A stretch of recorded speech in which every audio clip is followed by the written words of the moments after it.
Now, I want you to understand that when they're raging, the term rage in Luke's gospel means this: it's an uncontrolled response of anger. So keep in mind that what we recognize is this: it's a response of a heart that's bitter. And that's what they're doing. They're bitter.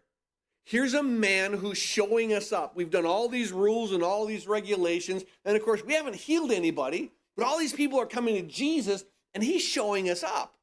But he's doing it what? He's doing it against our traditions. We have all these rules and all these regulations. And so we looked at what? Last Sunday, what God intended for this Sabbath to be.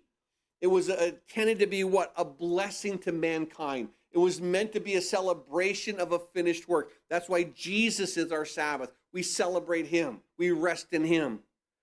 But what happens is this: as they're coming to this area, they're now plotting with the Herodians on how to destroy him.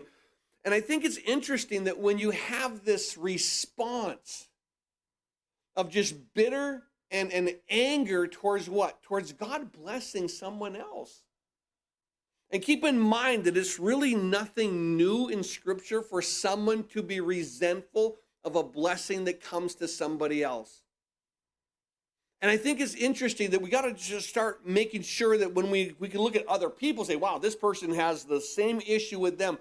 But are there any subtleties in our own heart where we're resentful when someone else has something that we think we should have?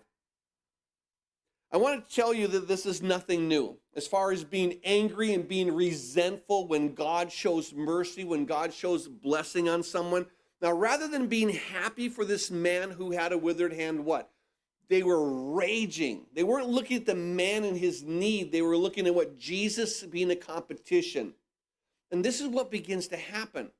Now, this attitude of being resentful goes all the way back to the book of Genesis. In Genesis chapter 4, you guys remember that issue. There was Cain and there was Abel.